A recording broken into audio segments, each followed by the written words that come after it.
नाज़रीन, हुकूमत का इस वक्त जो सबसे बड़ा एजेंडा है या इशू कह लें, ये इलेक्शन इस्लाहात हैं, इंतखाबी इस्लाहात हैं, जबकि अपोजिशन ने हुकूमती इस्लाहात को मानने से सिरे से इनकार कर दिया है। न सिर्फ अपोजिशन बल्कि हुकूमती इंतखाबी इस्लाहात पर इलेक्शन कमीशन भी सरापा एहतजाज नज़र आता है।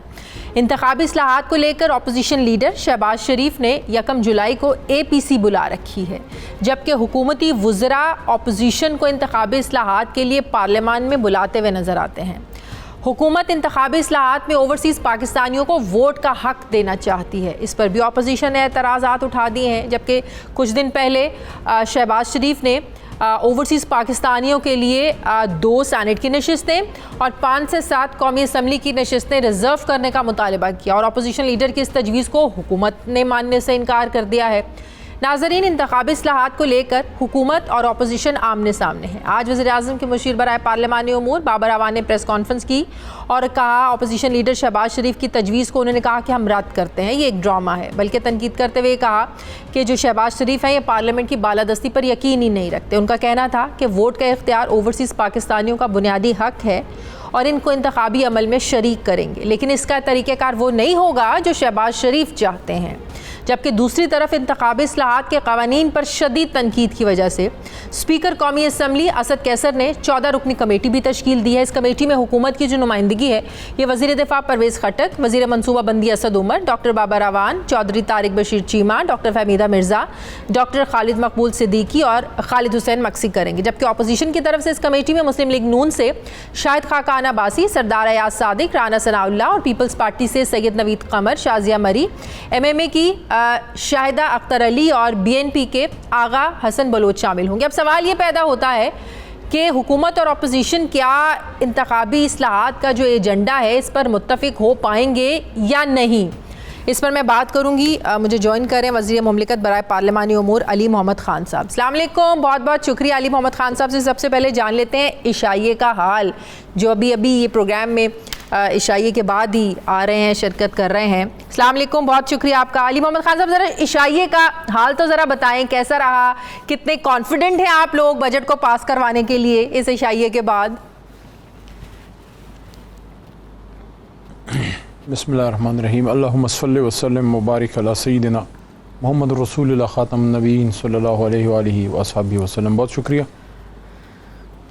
वज़ीर आज़म साहब से मुलाकात हुई और ही वॉज़ वेरी कॉन्फिडेंट। और अभी तक जो तकरीबन जितने दिन बजट सेशन चला है तो एक बार भी अपोजिशन ने वोट काउंट करने की कोशिश नहीं की, जो उनका एक राइट था, लेकिन नहीं की क्योंकि हुकूमत की बेंचेस पे प्रेजेंस हमारी तकरीबन ये 2-2.5 हफ्ते रही। ख़ासकर जब से कट मोशंस, जो कटौती की जो तहरीकें होती हैं जो उसमें कट मोशंस में आज हमने 4 पास किए, कल 4 पास किए थे सारा।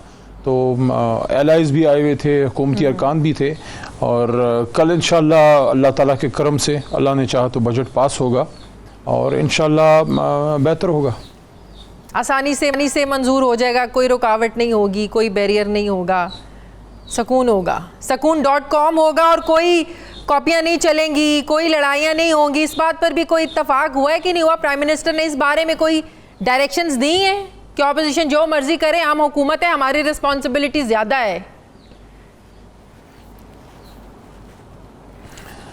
नहीं, कल तो खैर बजट पास होने का दिन है जिसमें वोटिंग वगैरह होती है, अपोजिशन अपनी कोशिश करती है और हुकूमत अपना बंदे पूरा करती है। तो कल तो मैं कोई ऐसा चीज़ नहीं देख रहा। वो पहले 2-3 दिन के बाद जब हुकूमत और अपोजिशन की बैठक हुई तो उसके बाद से पिछले जुम्मा से जो है तो फिर कार्रवाई चल रही है मामूल के मुताबिक।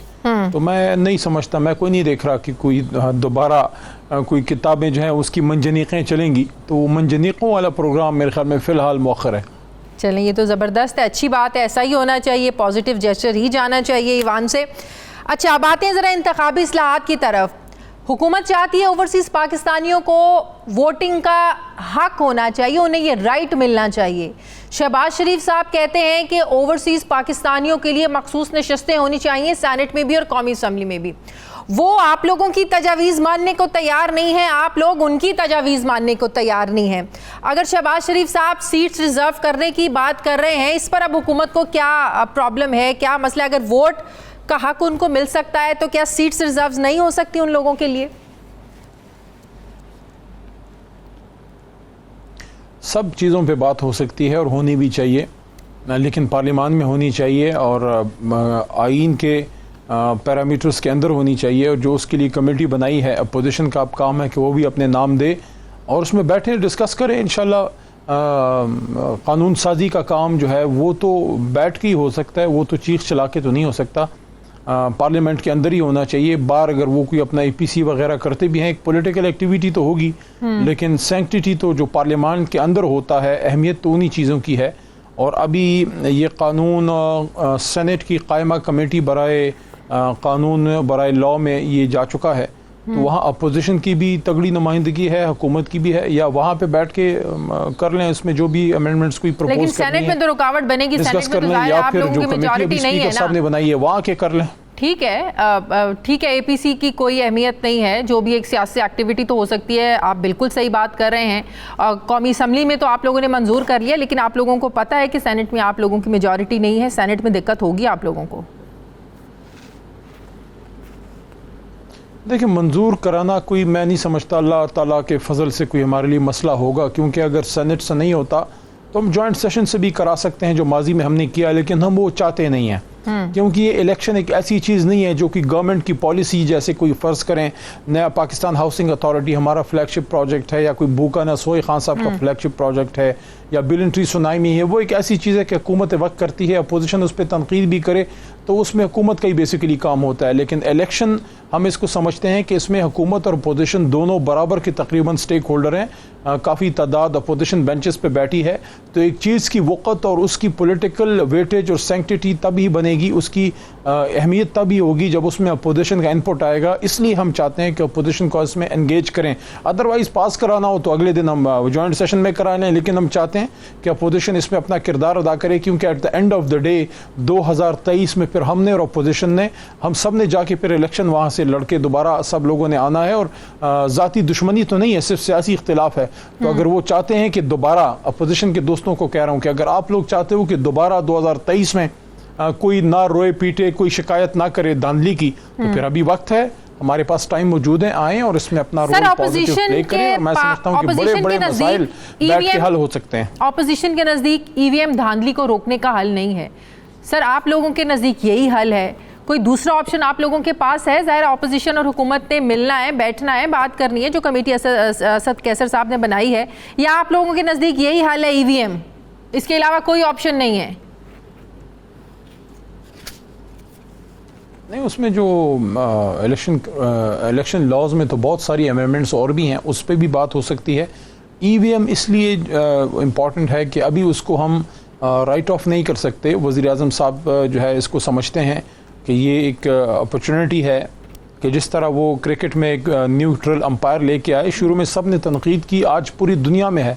तो ये एक ऐसी चीज़ है कि अगर इसको एक क्रेडिबल तरीके से, एक ऐसे तरीके से इसको राइज कर दिया जाए कि EVM की सैंक्टिटी, उसकी सिक्योरिटी, उसकी हिफाजत बरकरार रहे, उसको हाईजैक करने का, उसको अंदर से कोई और उसके साथ जिस तरह किया जाता है बाज़ औक़ात, इस तरह की चीज़ों को अगर उसकी रोकथाम हो सके, और तो ये बेहतरीन तरीका हो सकता है, बेहतरीन आसान तरीका हो सकता है कि इससे धांधली का सिलसिला रोका जाए। जो अपोजिशन के इस पे कोई नहीं, तो इसको टेस्ट करना चाहिए था फिर ज़िमनी इंतखाबात पर। टॉक शोज में या EPC में हल नहीं होंगे, वो तो पार्लियामेंट के अंदर बैठ के हल होंगे। तो ज़िमनी इंतखाबात में फिर इसको टेस्ट नहीं कर लेना चाहिए पहले EVM को?